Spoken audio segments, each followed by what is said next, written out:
Hey guys, this is Perfect Princess Girl here, or like Perfect Princess, yeah, it's me. Um, I don't usually I mean, this is like my first actual like narration like this. I'm not really used to making these, but I saw these like all around like YouTube and such, and they looked pretty fun to do. So I mean, I thought it'd be pretty fun to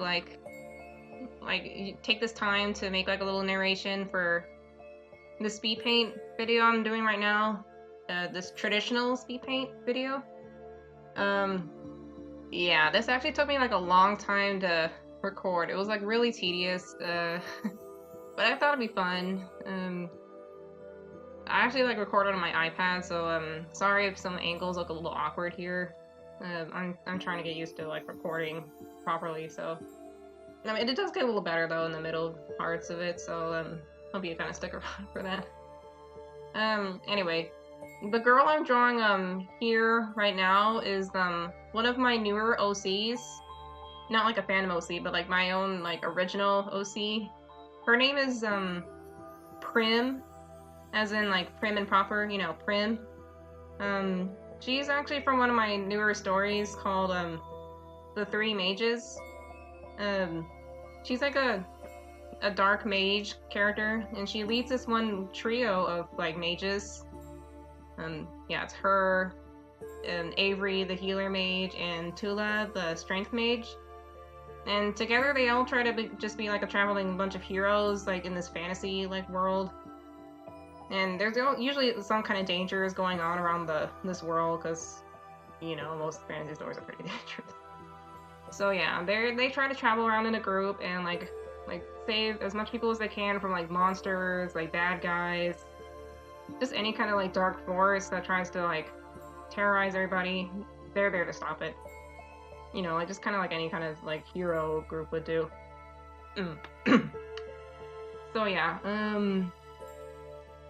I guess like a lot of people kind of wanted me to talk a little bit more about this story, and Prym. So I guess I can take the time to talk about her a little more.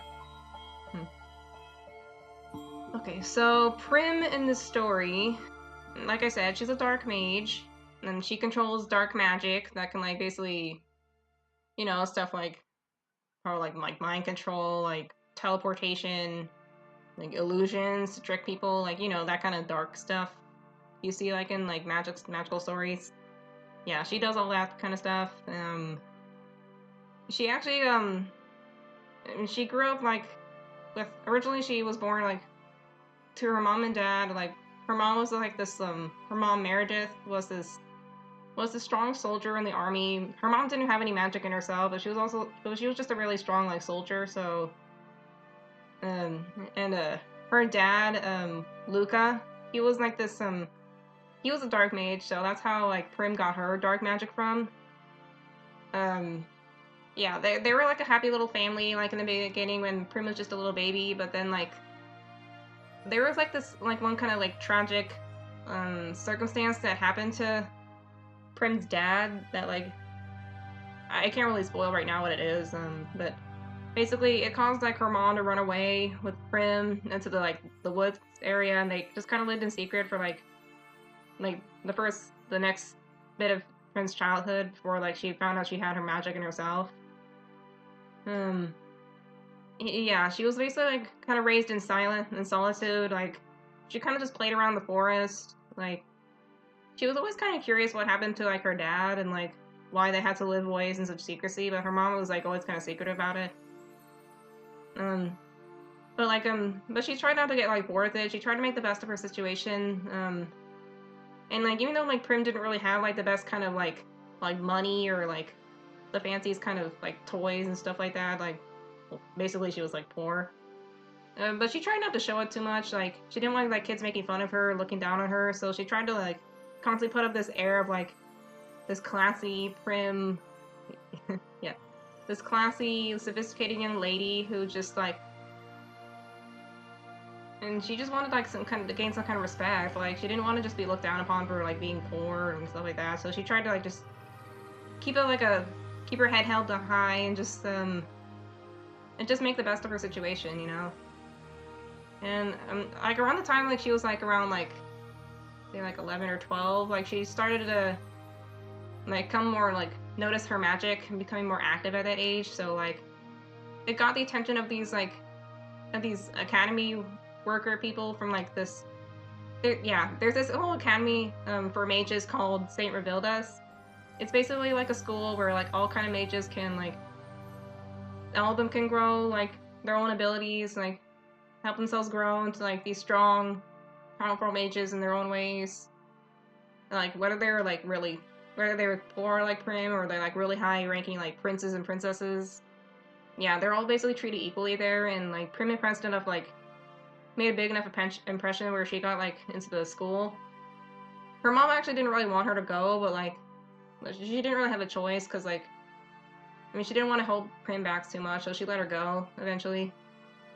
And for the first few years of like Prim's time at the academy, she was kind of like a loner. She kind of more focused on like her studies and didn't really like to interact that much with people. But then like somewhere when she was like around 14 to 15, I think, yeah, around that time she kind of befriended or maybe a little earlier than that, but like she befriended Tula and Avery, who also attended the school, and all of them are all kind of looked down upon in their own ways, because like Avery was even though she's like a healer mage, she's not like those typical like, you know, those soft demure kind of healers. She was actually more of like a tough, snarky tomboy type. And like she didn't really feel like she fit in with the other mages, healers at the school, so she kind of kept to herself too. And Tula, the strength mage, she wasn't really like the big, brawny, like macho, or not really macho, but like just strong, like strength types. Because she was actually kind of like she's very like tiny, and she's sweet, but she's also really kind of a klutz and a little sensitive. So she didn't really fit in with those other strength mages. So she was kind of alone too. I mean, she didn't want to be, but like she didn't really have a choice, you know. Anyway, she and Prym and Avery, they all basically became like friends because they can all relate to each other, like feeling kind of lonely, and like they just wanted like to gain respect in their own way. So they decided to like form this little trio, this friend trio, and like they stayed together as like a team for like the rest of their school years. Oh yeah, and during that time, Prym also made like this little rivalry thing. She was getting with this other girl called like Rosabelle. Yeah, Rosabelle is from this like really high-ranking like noble family, so she kind of looked down on Prym at first because she was like poor and such, and Prym didn't really take that shit, so she fought back against she fought back against Rosabelle's like teasing, and so the two of them kind of became like rivals where they like kind of prank each other, teased each other, and just basically didn't want to take no shit from anybody. So like, yeah, they kept it up until like all of them like graduated from the academy, and they basically went off on their own ways. So yeah. So like into this like as they graduated and started to become like a traveling hero troupe, Prym's main goal outside of like just being like a typical hero is to like find out a little bit more about her family, because like her mom was always kind of secret about it, like especially in regards to her dad, because like well, I mean, I can't really spoil it right now, but like yeah, there's a bit of a doozy involving his like background and such. So Prym just wanted to learn more about that and like her other origins, like what else could her mom be hiding outside of just the usual stuff. So like, yeah, she and like her and the rest of the groups just want to like travel around to help everybody and like to show everybody that they're not just because they don't really fit the typical molds of like the kind of mages others expect, that doesn't mean they can't be like strong heroes, you know. And like, yeah, that's basically like the whole like kind of theme I wanted to show like throughout the 3 mages. Like, unconventional doesn't necessarily equal bad, you know. I mean, I just want to like show like just because you don't need to be this certain kind of mold of people to be like a strong hero in your own ways. That's kind of what I want to show in my 3 mages story. And yeah, that's basically like the gist of what the 3 mages is about. Oh yeah. And there's also like some other kind of characters that the mages will eventually come across, because like these two Prince characters called Prince Ellis, who's like this really upstanding, kind of uptight, like this seems like kind of pure prince who just wants like everything in order and such. And his younger brother, Prince Kane, he's like this more of this cocky, show-offy guy who acts kind of like who acts like he's all bold and hot shit, but like he's not. But his brother constantly tries to like bring him back down to earth and like, dude, shut up, you know, stuff like that. I mean, there's bound to be other. There's also like some other characters I kind of want to talk about, but like I don't really have enough time right now. I mean, I guess I probably do have time. Oh yeah. Pryn's mom, Meredith. Basically the gist of her story is like she grew up as like an orphan in this like peaceful, loving temple, but she wasn't really a peaceful girl. She wanted to like be like a soldier her own way, so she joined the army and like. She was like a very persistent like soldier, so she basically like fought to earn her right in the army, and she ended up like impressing a bunch of like higher ups, so she became like part of like this group called the King's Elite, which are basically like these soldiers who serve right next to the king. Oh yeah, right. But this whole story, this whole place that's in the three major stories, is taking place in this place called Greystone. Yeah, Greystone is the main location of all that's going on right now, yeah. Anyway, the King of Greystone, like, he has, like, this really elite group of soldiers who serve him, and yeah, and Meredith eventually, like, became friends with this other soldier, Tula's dad. He's, like, a soldier, he's, like, a general now, General Ivor. Yeah, he's a pretty tough and strong guy, very protective over his own daughter, Tula. But that's another story for another time. Anyway, Meredith eventually, like, yeah, she became friends with him and this other soldier, Luca, who, like I said, was like a dark mage. But they eventually like they fell in love like over time, and they worked together and then got married and had little Prym. Yeah, their little baby. And yeah, I didn't want to like repeat myself, so yeah, that's basically her story, like her mom's story there. And like her dad Luca has a bit of a story to him too, but I don't really want to spoil it right now. Yeah, I know it's kind of taking me a while to get to the story, but like I hope to like explain a little more about him as the story goes on, and hope you guys will enjoy that. What else can I talk about? Oh yeah, with Prym and her friends, she's kind of sees herself as like the leader of their group. Like Avery kind of tends to like argue with her a lot, but Tula tries to be like the voice of reason among them. Yeah, Prym can be a little like, yeah, Prym's a bit of a prideful kind of leader. Like she tries to see herself as like, her ideas are right, and she's usually pretty stubborn, like trying to change her mind, but she's a good girl at heart. Like she doesn't really like mean to come out as like snooty per se. Like she just wants to be like the respectable kind of leader, like her mom and dad were.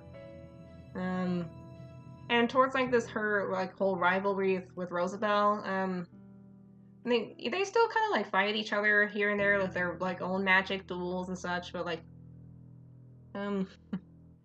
there are little hints that Rosabelle might like her as more than just a rival, or I mean, you know what I mean. Yeah, there's a bit of a cute little story there too, but like, again, I don't really want to spoil it. I just want to give like little generalizations of what's going on with those two. Because they're very cute. Rose for the win. Sorry. Anyway, yeah, I don't really know what else to talk about here. So yeah, I do have this set story in mind, like what the three mages, like what Prym and her friends are gonna face, like as time goes on. But I don't really want to spoil it right now. Yeah, that's basically the gist of what my three major story is about. I'm kind of surprised that it actually caught on like as big as it did now. And granted, I'm kind of slow in updating the story, but like, but yeah, I'm kind of surprised a lot of you guys are pretty interested in it. I mean, it makes me happy, and I do hope to keep it going on. So like, I do have some more like surprising twists to the story, some turns that I want to explore, but I can't talk about now because, you know, spoilers. So yeah. Oh yeah, for this painting, like I'm doing, if you saw, like, you probably watched the whole painting thing. Yeah, I had a lot of fun with like the painting process I was doing. It did take, I actually kind of took me like a couple days to fully complete it because like I had like family over and like they were kind of like interrupting my work, so like I mean they didn't need to, but like you know, busy family stuff that kind of got in the way of me completing it in one day, so I had to take a couple. And yeah, my iPad's not really like all that full or like all that doesn't really have enough like room in my iPad, so I had to like take a long time to record it all, and it was kind of annoying. But I had a lot of fun with it. Like I tried my best to mix in the colors as I can to Prym's original palette, but like it was kind of difficult. I mean, I'm still kind of new to watercolor. Well, actually, not really like, new per se, but it's been like a long time since I did watercolor, so I hope I get better at it as time goes on if I do like more pictures and such. Yeah, like maybe get a little more ambitious in the future, but like right now I'm just kind of taking it simple and such. And so yeah, I guess it's basically like the gist of what I'm like able to talk about right now. I mean, I hope you guys like enjoyed this little process picture of Speedpaint thing. Sorry this isn't really the most exciting kind of narration right now. I'm still kind of getting used to talking in the mic and such and using my voice and such. So yeah, if you guys are like interested in this stuff and want to see more of this in the future, I mean, you're more than welcome to if you like give me some suggestions of what to do next and such. I mean, I could try to fit them in like in the future if I can find out like get more ideas and such. So yeah. Hope you guys enjoy. I hope you guys liked all this picture, the process, and like the final product. I hope you guys liked it and all. And so, yeah, I guess that's basically it. This is Perfect Princess Girl, and see you later.